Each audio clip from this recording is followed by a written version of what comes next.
जय श्री गणेश। आज हम धनतेरस से जुड़ी हुई एक पौराणिक कथा का श्रवण करेंगे।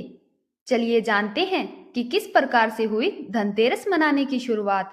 एक बार भगवान विष्णु ने धरती लोक में विचरण करने का निश्चय किया। जब उन्होंने यह बात लक्ष्मी जी को बताई तो उन्होंने भी साथ में चलने का आग्रह किया। तब विष्णु जी ने कहा कि अगर आप मेरे साथ चलना चाहती हो तो मेरी आज्ञा का पालन करना होगा और मेरा कहा मानना पड़ेगा। लक्ष्मी जी ने भगवान विष्णु की शर्त मान ली और उनके साथ धरती पर विचरण करने के लिए निकल पड़ी। धरती पर पहुंचने के बाद भगवान विष्णु और माता लक्ष्मी एक जगह रुके और वहां विष्णु जी ने उनसे कहा कि मैं दक्षिण दिशा की ओर जा रहा हूं। जब तक मैं वापस न आऊं तुम यहाँ से कहीं मत जाना।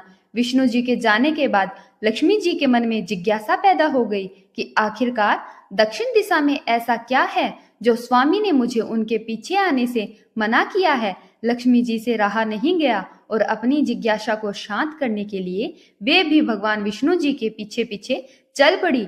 थोड़ी दूर जाने पर उन्हें सरसों का एक खेत दिखाई पड़ा जिसमें पीले फूल खिले हुए थे।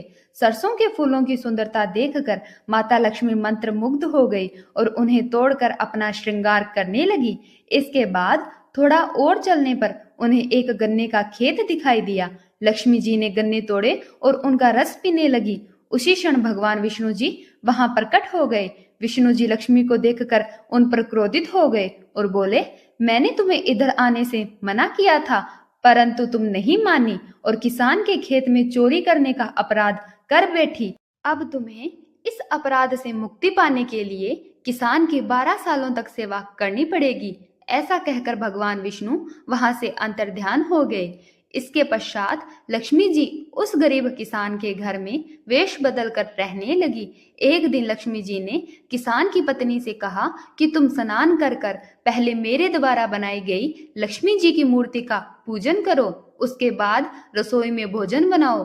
तुम पूजा में देवी से सच्चे मन से जो भी मांगोगी वह तुम्हें मिल जाएगा। किसान की पत्नी ने ऐसा ही किया।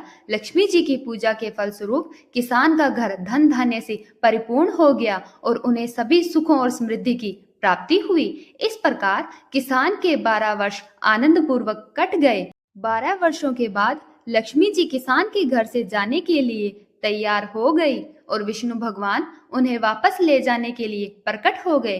किसान ने उन्हें भेजने से मना कर दिया। इस पर भगवान विष्णु बोले, इन्हें कौन जाने देना चाहता है, लेकिन यह एक जगह नहीं ठहरती। ये मेरे श्राप के कारण यहाँ 12 वर्षों तक तुम्हारी सेवा कर रही थी। अब इनके जाने का समय हो गया है। किसान हठपूर्वक बोला कि मैं लक्ष्मी जी को नहीं जाने दूंगा। इस संवाद में लक्ष्मी जी ने किसान से कहा, यदि तुम चाहते हो कि तुम्हारे घर में मेरा हमेशा वास हो तो जैसा मैं कह रही हूँ तुम ठीक वैसा ही करना।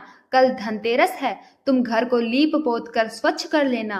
रात्रि में घी का दीपक जलाकर रखना। शाम के समय मेरा पूजन करना और एक तांबे के कलश में कुछ सिक्के भरकर रख देना। मैं उस कलश में निवास करूंगी किंतु तुम्हें दिखाई नहीं दूंगी।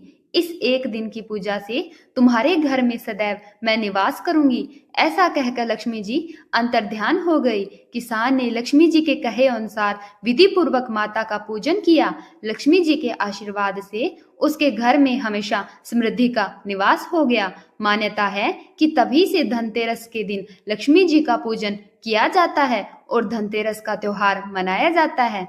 इस कथा को सुनने वाले सभी भक्तों पर माता लक्ष्मी की कृपा सदैव बनी रहे। जय मां लक्ष्मी।